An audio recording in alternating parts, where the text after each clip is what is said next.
Hello everyone, मैं अक्षांत आपका एक और न्यू वीडियो में स्वागत करता हूं। आज की इस वीडियो में हम बात करेंगे आईटी सेक्टर के ऊपर और इन्फोसिस के ऊपर बेसिकली, कि आईटी सेक्टर मतलब इन्फोसिस, इन्फोसिस मतलब आईटी सेक्टर। ठीक है।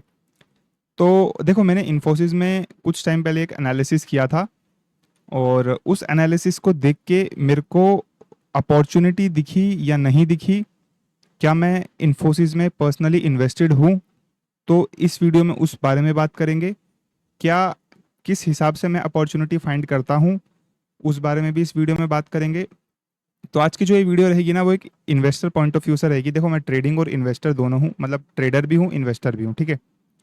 आपको ट्रेडर बनना है या नहीं बनना है वो आपका पर्सनल, आपकी चॉइस हो सकती है। पर आपको एक इन्वेस्टर बनना है या नहीं बनना है वो आपकी पर्सनल चॉइस बिल्कुल भी नहीं है, क्योंकि अगर आपको वेल्थ बनाना है तो आपको एक इन्वेस्टर तो बनना ही पड़ेगा। ट्रेडर बनना ना बनना वो आपकी एक पर्सनल चॉइस हो सकती है, बट इन्वेस्टर बनना आपकी पर्सनल चॉइस नहीं हो सकती। ठीक है। तो वीडियो को स्टार्ट करते हैं बिना किसी टाइम को वेस्ट करे। तो देखो, ये जो इन्फोसिस है ना, जिसको हम मार्केट में इन्फी भी बोलते हैं, तो इसमें क्या सीन हुआ था अभी इसका। अगर देखो, पहले हम आईटी के ऊपर बात करते हैं, फिर इन्फोसिस पे जाएंगे। ठीक है। तो आईटी सेक्टर के बारे में अगर हम बात करें ना, तो आईटी के जितने भी शेयर हैं इंडिया में लिस्टेड, यानी कि इन्फी, सॉरी, इन्फी, विप्रो और टीसीएस। ठीक है। तो ये तीन ही मेजर कंपनियां हैं इंडिया में। और ये तीनों कंपनी क्या करती हैं आपको पता ही होगा, नहीं पता तो मैं बता देता हूँ। ये तीनों की तीनों कंपनी जो है ना, वो सर्विस प्रोवाइड करती हैं ग्लोबली। ठीक है। मतलब ये तीनों कंपनी तो चलो इंडिया की है ही, जो भी प्रॉफिट एंड लॉस होगा वो इंडिया में होगा, इंडिया की जीडीपी ग्रो करेगी।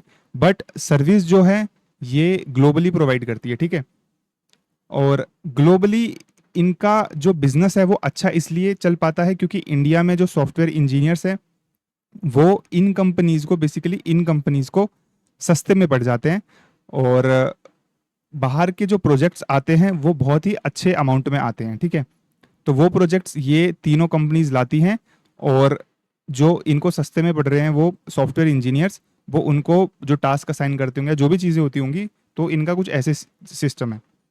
इंडिया में हमारे लिए खराब चीज़ ये है कि इंडिया का आईटी के नाम पे कुछ बेसिकली है नहीं, अगर आप ध्यान से देखोगे ना। मतलब जैसे कि यूएस की बात करें या फिर और भी देशों की बात करें, तो आईटी में ना हम लोग क्या ही दे रहे हैं, मतलब सर्विसेज ही है।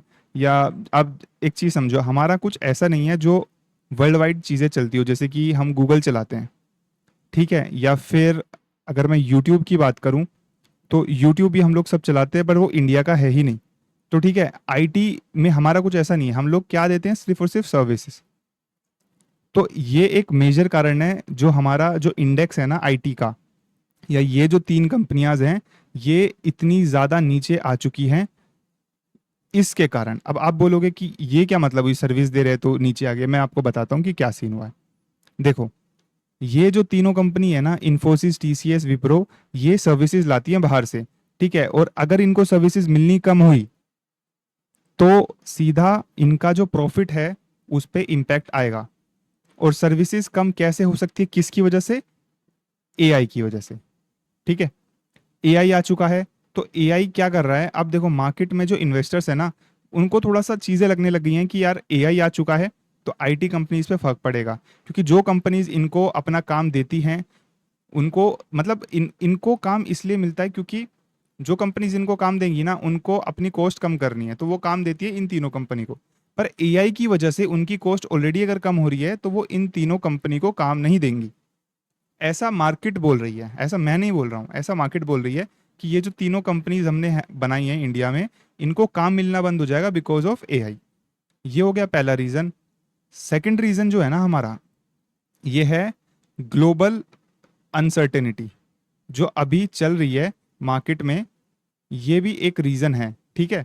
Global uncertainty. तो अब हम इस पे बारी बारी से बात करते हैं।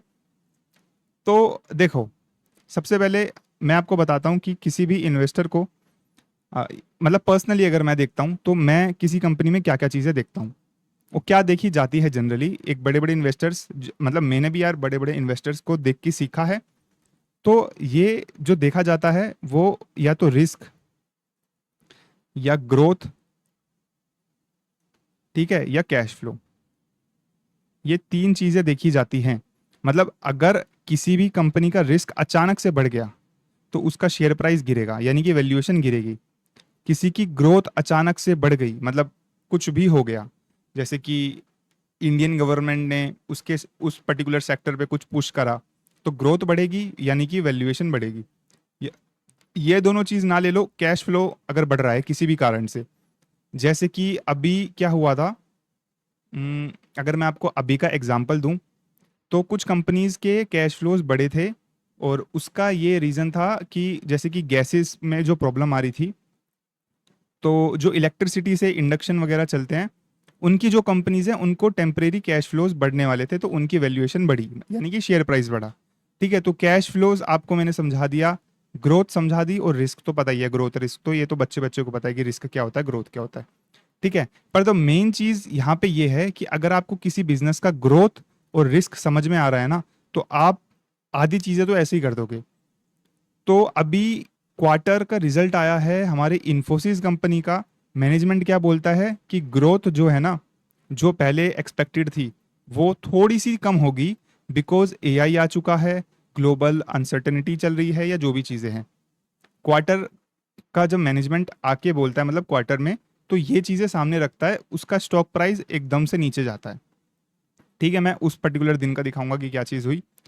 दूसरी चीज़, मतलब देखो क्वार्टर के रिजल्ट तो आ ही गए इन्फोसिस का, तो इन्फोसिस का मैनेजमेंट ये बोलता है, तो सीधी सी बात है, इस सेक्टर को तो नीचे जाना ही था, सेक्टर कह रहा हूँ सॉरी, इन्फोसिस को तो नीचे जाना ही था, सेक्टर की बैंड तो पहले से ही बजी हुई है। ठीक है, दूसरी बात, अब रिस्क पे आते हैं। रिस्क तो मैंने आपको बता ही दिया कि रिस्क इनका सबसे बड़ा ये है कि इनको ऑर्डर्स मिलने कम हो सकते हैं, बट मैनेजमेंट ने क्लियर करा जो इनके पास पाइपलाइन है वो काफ़ी ज़्यादा अच्छी है, बस ग्रोथ पे थोड़ी सी दिक्कतें आ सकती हैं। और मेरे को ऐसा लगता है, देखो पाइपलाइन इनकी अच्छी है, प्रॉफिट्स भी ठीक है, बट रिस्क मेरे को जनरली उतना लगता नहीं है। देखो अब मैं अपना पर्सनल रीजन बताता हूँ कि मेरे को ऐसा क्यों लगता है। देखो इन्फोसिस जो है ना, ये सबसे, मतलब आप ऐसा कह लो कि ये इंडिया के जीडीपी में कंट्रीब्यूट करती है।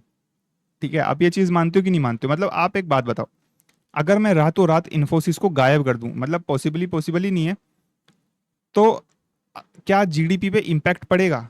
यस।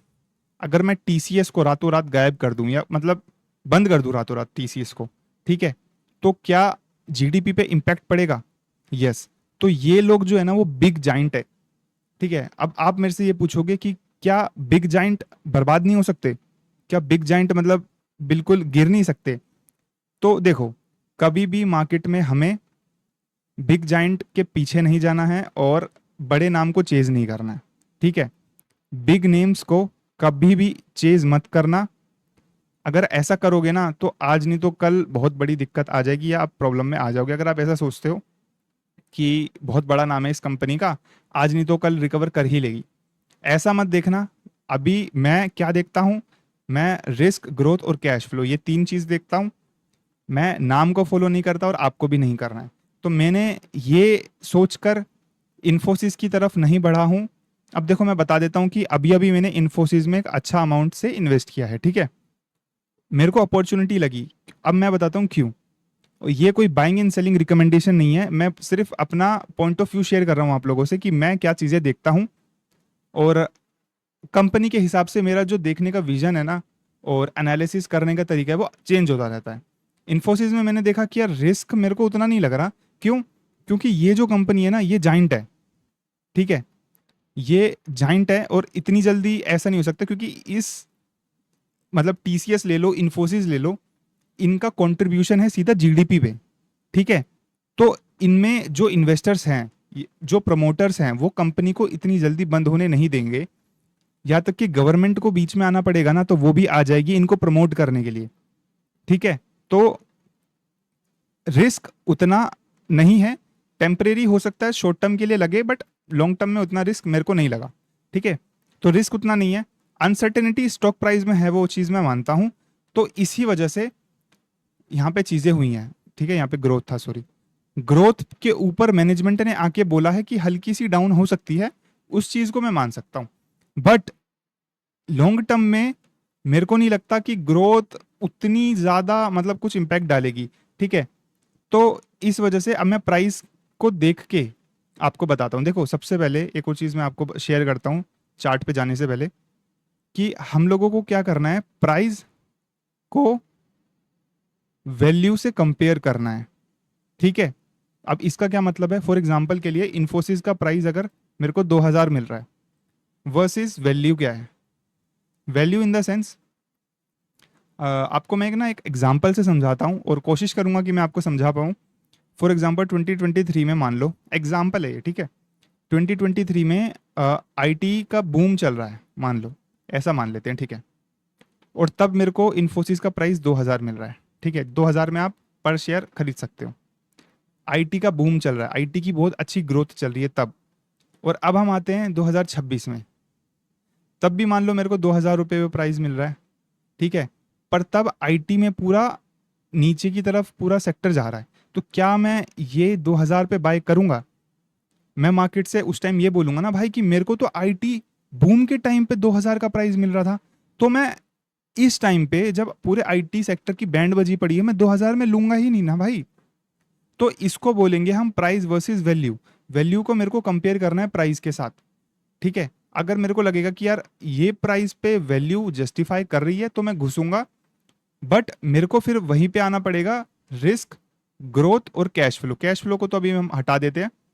तो ग्रोथ कितनी होगी और रिस्क कितना होगा, उसके बिहाफ पे मेरे को प्राइस क्या मिल रहा है, क्या वो सही प्राइस है या नहीं। अगर आप इन चीज़ों को कंपेयर करना सीख गए ना, वैल्यू, प्राइस, रिस्क, ग्रोथ, और विजन आपका अच्छा हो गया चीज़ों को लेके, तो भाई आप, मैं लिख के दे सकता हूँ, 99% मार्केट में जितने भी रिटेलर बैठे हैं ना, आप उनको पीछे कर दोगे। ठीक है, तो अब एक बार हम लोग चार्ट पे चलते हैं। अभी आप लोगों को ये जो मैंने पूरी इतनी बड़ी चीज़ बना के सिखाई, अगर आपको ये चीज़ समझ में आ गई है तो प्लीज़ एक बार कमेंट सेक्शन में कमेंट कर देना, ताकि मेरे को भी पता लगे यार कि आपको मैं समझा पा रहा हूँ जो चीज़ मैं अभी यहाँ पे सोच के बैठा हूँ। ठीक है, एक बार हम लोग क्या करते हैं, अभी चार्ट पे चलते हैं। ओके,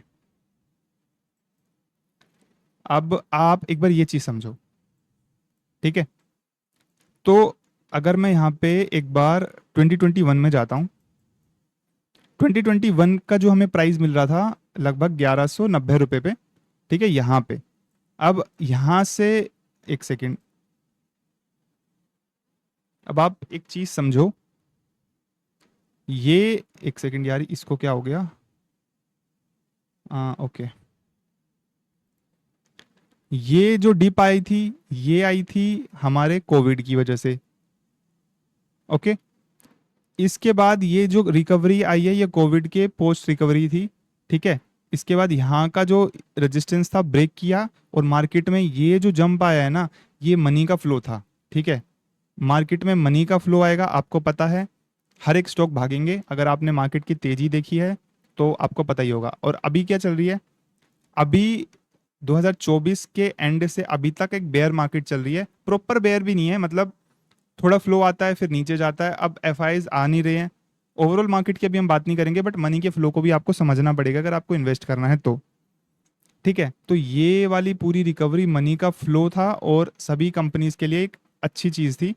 जितने भी प्रमोटर्स थे वो यहाँ पे एग्जिट करे हैं। अगर आप किसी कंपनी में जाके देखोगे ना, तो सितंबर 2024 एक ऐसा महीना है ना जिसमें सभी प्रमोटर्स की दिवाली बनी है।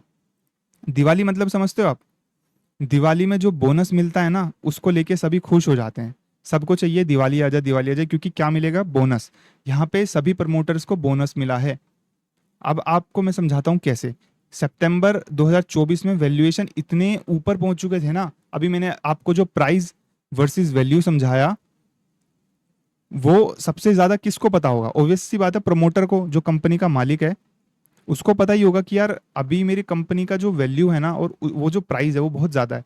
तो अगर आप चेक करोगे ना कि सबसे ज्यादा प्रमोटर सेलिंग किस टाइम पे आई है, वो सितंबर 2024 में आपको दिखाई देगा, इस टाइम पे। तो इस टाइम पे ना इतने ज्यादा प्रमोटर्स, मतलब मैं ये नहीं कह रहा कि इस ही शेयर में सेलिंग आई है, वैसे मैं बता रहा हूँ कि जितने भी प्रमोटर्स थे ना, वो यहाँ पे सेल करके निकले हैं। तो ये जो था, ये बहुत ज्यादा प्राइस था इस टाइम पे, ओवरऑल मार्केट का, मैं इस पर्टिकुलर शेयर की बात नहीं कर रहा। बट चलो एक बार हम ना आगे चलते हैं। अब यहाँ पे देखो, ये जो अभी मेरे को प्राइस मिल रहा है ये वाला, ठीक है, 1181, ठीक है, यहाँ पे हमने एक बार ये चीज़ नोट कर ली कि हमें ये प्राइस मिल रहा है। और अगर मैं थोड़ा पीछे जाऊंगा, यही सेम प्राइस मेरे को कब मिल रहा था, इस एरिया में 2021 से अगर मैं यहाँ पे जाता हूँ तो 2021 में और उसके थोड़ा मिड में मेरे को यही सेम प्राइस मिल रहा था जब इकोनॉमी हमारी रिकवर कर रही थी। मेरे को ये सेम प्राइस मिल रहा था, ठीक है। फिर ऊपर जो एक हाई लगा उसको हम छोड़ देते हैं अभी के लिए।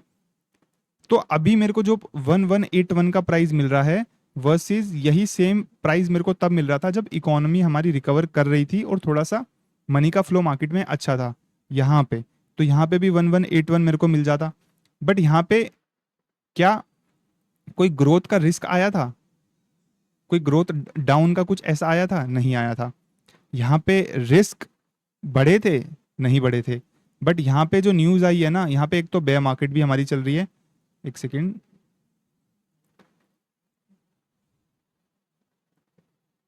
यहाँ पे, ठीक है, ये जो मेरे को अभी प्राइस मिल रहा है ना, ये कितने टाइम बाद मिल रहा है? 2021 में वो प्राइस मिला मेरे को, अब 2026 आ चुका है। क्या इस टाइम के दौरान कंपनी ने कोई ग्रोथ करी है या नहीं करी, मेरे को आप ये बताओ। कंपनी ने ग्रोथ करी है क्या? कंपनी ने अपना एक वो चीज़ बोलते हैं ना, प्रॉफिट्स, ठीक है, तो कंपनी ने क्या वो बढ़ाए हैं या नहीं बढ़ाए? उस पर भी एक बार हम चलते हैं, देखेंगे कि 2021 में क्या प्रॉफिट्स थे, 2026 में क्या प्रॉफिट्स थे, और फिर इस चीज़ों को ना एक बार हम कंपेयर करते हैं। ठीक है, एक बार मैं आपको उधर भी लेके चलता हूँ। एक सेकंड यार, ये मेरे को लॉग इन करना पड़ेगा।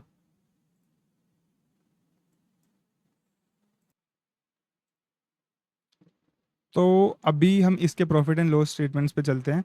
तो कंपनी 2021 के मार्च में पूरे फाइनेंशियल ईयर में इतना कमा रही थी, ठीक है, और अभी ये ऑलमोस्ट डबल हो चुकी है। मतलब पूरी तरीके से डबल नहीं बोलेंगे, बट ठीक है, ऑलमोस्ट मोटा माटा डबल बोल देते हैं इसको, कि प्रॉफिट्स कंपनी ने डबल कर दिए हैं उस टाइम से। और उसी मेरे को सेम प्राइस पे, अगर मैं मार्केट में जा रहा हूँ ना, तो मेरे को सेम प्राइस पे मिल रहा है जब ये कंपनी इतना प्रॉफिट करती थी, और अब लगभग 30,000 प्रॉफिट कर रही है, 30,000 करोड़। और जब 20,000 करोड़ मोटा माटी प्रॉफिट करती थी, जब का और अब का प्राइस जो है मेरे को सेम मार्केट ने मैच करके दिया है। और ये मैच करके क्यों दिया है? क्योंकि हल्का सा ग्रोथ डिक्लाइन हो गई है। मैनेजमेंट ने ये बोला है कि ग्रोथ आपको हो सकता है शॉर्ट टर्म में थोड़ी सी कम देखने को मिले, साथ में हल्का सा रिस्क ऐड हो गया है एआई का, जो कि मेरे को उतना बहुत बड़ा रिस्क लगता नहीं है। पाइपलाइन जो अपकमिंग प्रोजेक्ट्स हैं कंपनी के, वो स्ट्रॉन्ग है, ठीक है, और प्रॉफिट्स में ग्रोथ तो हमें देखने को मिल ही रही है। तो ये सब चीज़ों को जब मैंने कंपेयर करा ना, तो मेरे को लगा कि यार, मेरे को नहीं लगता कि उतना रिस्क है। तो मेरे हिसाब से मेरे को लगा कि इस पॉइंट पे ना, एक बार मैं जाता हूँ थोड़ा सा, ओके, ठीक है, तो अगर एक बार मैं थोड़ा सा इसको और ऐसे, ये परफेक्ट है, ओके। तो अगर आप कुछ चीज़ों को कंपेयर करोगे ना, देखो, फेब्रवरी में 2026 फेब्रवरी में प्राइस यहाँ पे था ये वाला, ठीक है। एक तो अनसर्टेनिटी है, तो मार्केट में फ्लो नहीं आ रहा, तो और एकदम से सेलिंग आएगी ना, तो सेलिंग बहुत ज़्यादा आएगी। अगर आपको वॉल्यूम्स, अगर आपको बाइंग एंड सेलिंग मार्केट की थोड़ी बहुत भी समझ में आती है, तो आपको ये चीज़ समझ में आएगी।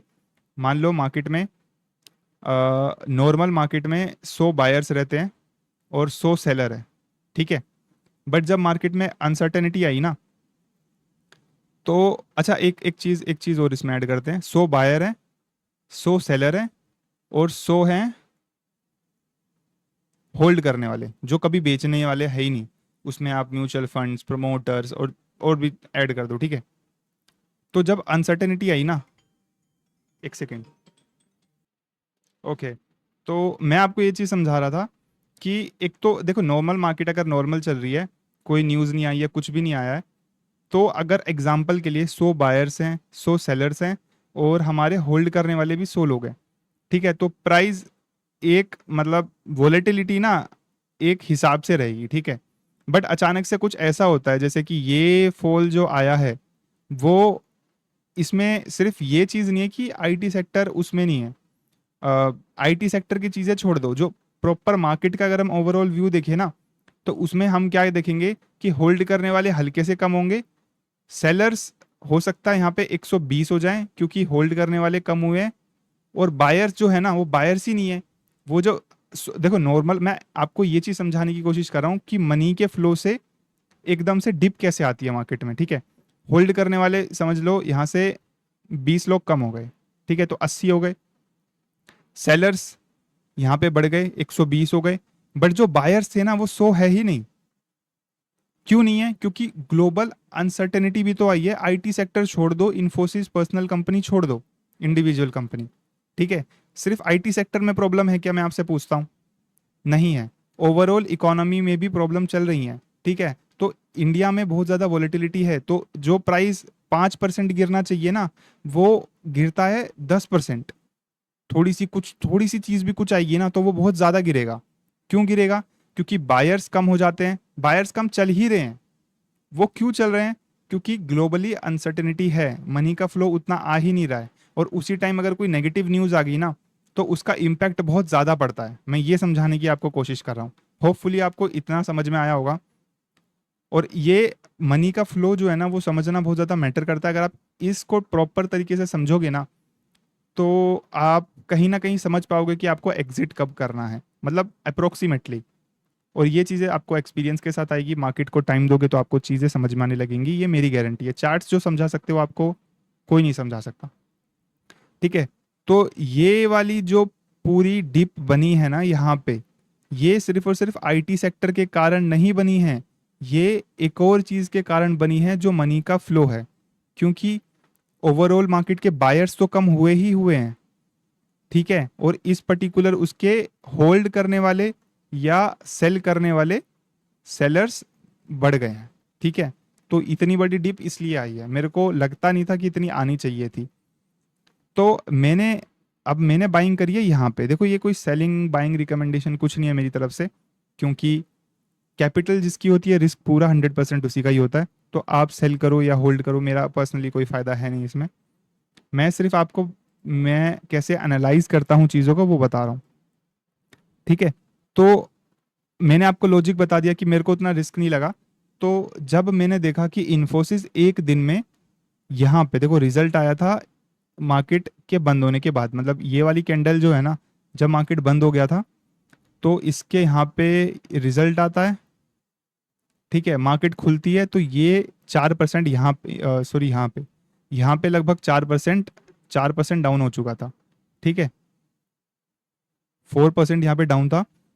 मेरे को लग रहा था कि मेरे को डे एंड का वेट करना चाहिए था, क्योंकि देखो सेलिंग आती है ना जब, तो एटलीस्ट डे एंड का वेट कर लेना चाहिए था। बट आई डोंट नो मैंने क्यों उस टाइम एंट्री ले ली। मैं यहाँ पे डे एंड पे, देखो मैं यहाँ पे एंट्री नहीं लेता ना, तो डे एंड पे एंट्री लेता और वो बहुत परफेक्ट एंट्री होती। बट कोई बात नहीं, यहाँ पे मैंने एंट्री ले ली और अच्छे फंड के साथ लिए, क्योंकि मेरे को लगता है कि अपॉर्चुनिटी है एक, ठीक है। क्योंकि जो शेयर प्राइस नॉर्मली अगर यहाँ इतना गिरता, मान लो ये इतना गिरता, वो अनसर्टेनिटी के कारण एकदम से इतना गिर जाता है, ठीक है। तो ये बड़ी बड़ी डिप्स ऐसे बनती हैं। और कभी भी नाम को फॉलो मत करो। ऐसा मत देखो कि यार इन्फोसिस है, बंद तो हो ही नहीं सकती, तो इन्वेस्ट कर देता हूँ। अगर आप ऐसे इन्वेस्टर हो तो भाई आपको बहुत मार्केट में झटके लगने बाकी हैं, और उन झटकों के लिए तैयार रहना। कभी भी नाम को देख के फॉलो नहीं करना है। अभी मैंने जो एनालिसिस किया, मेरे को उस हिसाब से रिस्क नहीं लग रहा है। हो सकता है आपको रिस्क लग रहा हो, तो आप अपने पर्सनल एनालिसिस भी मेरे को कमेंट सेक्शन में शेयर कर सकते हो, मेरे को बहुत ज़्यादा खुशी होगी, ठीक है। तो और मैं अभी एक चीज़ सोच रहा था कि अगर मई में अगर इतनी रिकवरी आ जाती है ना यहाँ तक, जो कि मेरा 10% का प्रॉफिट होगा, तो मैं एग्जिट कर दूंगा। और वो एग्जिट का लॉजिक क्या होगा कि बड़े जाइंट्स जो है ना, वो पहले रिकवर करते हैं जब मार्केट में मनी का फ्लो आता है। और जो स्मॉल जाइंट्स हैं वो, और मिड कैप्स जो हैं, ठीक है, वो उससे थोड़ा लेट रिकवर करते हैं। तो मैं वही प्रॉफिट के साथ वही कैपिटल उनमें डिप्लॉय कर सकता हूँ। अगर मेरे को अब अच्छी अपॉर्चुनिटी मिली, तो मैं यहाँ पे एग्जिट करने का सोचूंगा, या फिर मैं इतने ऊपर तक का टारगेट रखूंगा एक साल का, करीबन 1600 का। ये मेरी साइकोलॉजी है, और इन्फोसिस में मेरा ये एनालिसिस रहा है। आपको इस पर्टिकुलर उस पे क्या व्यू है इन्फोसिस को लेकर, और आपको क्या लगता है कि मेरा एनालिसिस क्या अच्छा था? मैंने अगर कोई चीज़ मिस करी है तो आप कमेंट सेक्शन में वो भी मेरे को करके बता सकते हो। कमेंट सेक्शन आपके लिए पूरा खुला हुआ है। एंड नेक्स्ट वीडियो मैं सोच रहा हूँ बनाने की कि मैं सपोर्ट एंड रेजिस्टेंस पे बनाऊँ, और वो वीडियो कोई normal support and resistance video नहीं होगी।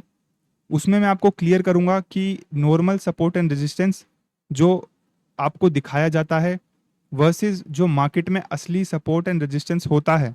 मतलब मैं आपके सपोर्ट एंड रेजिस्टेंस को देखने का पूरी इमेज ही चेंज कर दूंगा। ठीक है, इस चीज़ की गारंटी लेता हूँ मैं उस वीडियो में, तो वो वीडियो आप ज़रूर देखना, बहुत ही इंटरेस्टिंग वीडियो होगी। और चलिए आज की वीडियो यहीं तक रखते हैं। आपको अगर वीडियो अच्छी लगी तो आप लाइक कर सकते हो, और अपना ख्याल रखो, अपनी कैपिटल का ख्याल रखो, अपनी फैमिली का ख्याल रखो। मैं मिलता हूँ आपसे नेक्स्ट वीडियो में, तब तक के लिए bye bye and take care.